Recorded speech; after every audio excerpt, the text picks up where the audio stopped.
Good evening. Welcome to Prog Monster. My name is Murph. I am the host of this show. This is a show dedicated to progressive rock and other forms of rock music. So we're here with my 28 favorite albums of 1975. This is day 4, album number 4. We're going to be going with this album. I don't know if you can see that. Sabotage by Black Sabbath. Okay, so basically, I don't think you're going to be able to see this very well. There it is. Basically, I've never actually owned this album other than this copied disc, and there's a story about this album that I think bears repeating. It's an album that should be much higher up than it is. Definitely should get more respect than I've given it. There's no two ways about that. So anyways, I'll talk a little bit about it. So, of course, it's a Black Sabbath album, and it's an early album from Black Sabbath, and all of them have done well with me. 4 of them are masters. Well, so of their first 8, which are all Ozzy-led vocals, 4 of those albums are masters. 1 of them is a 1, probably, and the other 3 are, 2 of the other 3 are 2s, and then the last one is unrated because I haven't listened to it yet, and that's Technical Ecstasy. That album just hasn't had a chance to be listened to because I've got a lot to listen to. This album, however, I've had, a guy made me this when I was working at the hotel, probably, I'm going to say about 15 years ago. So I've had it for 15 years, and I did listen to it quite a bit when I first got it. The problem with this album for me has been that the first 5 I got relatively early on in my music listening career. All of them within the first. I got Heaven and Hell, which was my first Black Sabbath album. The other 5 I got within a year or so of that album. All of them had big impacts with me. All of them I listened to a lot. All of them I like a lot. But when it came to Sabotage and Technical Ecstasy, well, actually with Never Say Die, I got that fairly quickly, and with that other group. So these 2 albums, Technical Ecstasy and Sabotage, I didn't get till much later. So Technical Ecstasy I got last year, and Sabotage I got, the guy recorded for me, otherwise I wouldn't have it, So those 2 albums, the problem was that I couldn't find them anywhere when I was looking for them. I was trying to get all of them fairly early on, and I wasn't able to do that because I couldn't find them. Then I got into other stuff, so I never went back looking for them. Then when I finally did get this album and was listening to it, my taste in music had changed fairly significantly by the time I got this 15 years ago. So I was in my 40s at that point in time, and I wasn't as big into them as I had been early on, and I just loved them early on, and then then later I wasn't as big into it. So the album, which would have had a bigger impact with that group, didn't really have as big an impact.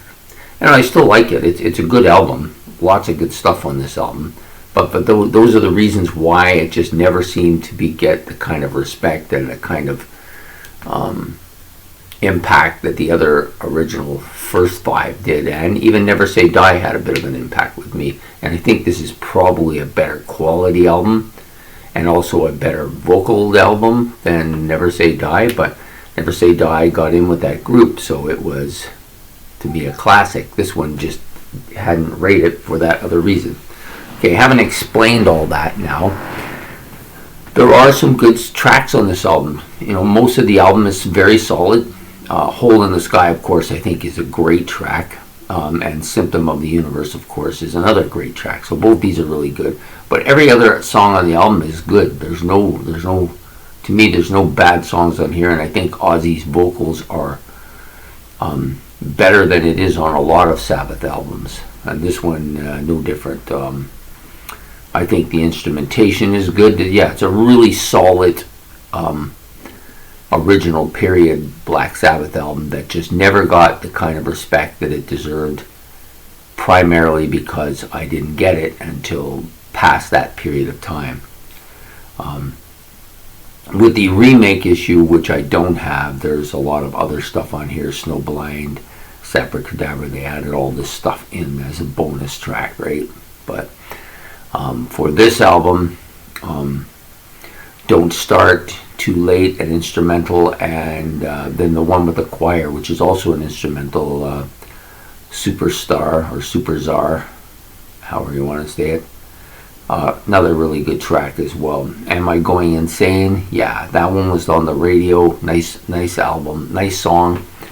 But again, just didn't get the respect it deserved. Part of the problem too is that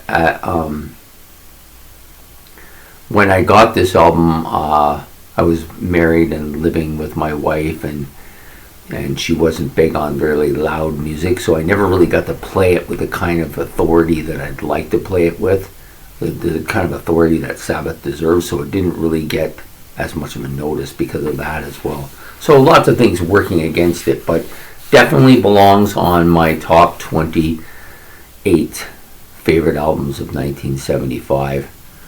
No doubt about it. I did listen to this last night and today. First time in a while. And the disc is kind of worn a bit, as you can see. A lot of wear and tear on this one.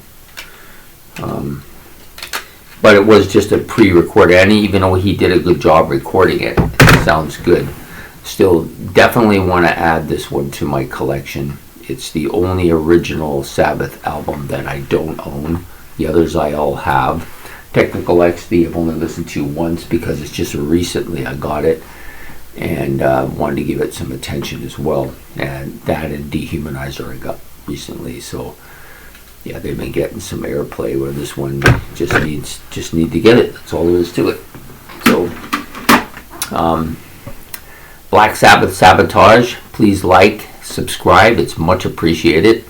I hope you like this album, or at least get a chance to listen to it. Or if you're not into Sabbath, give this album a chance. This one has some really solid stuff on it. And this will come out tomorrow morning for day 4. So please give it a listen, and we'll talk to you then. So have a good night. Goodbye.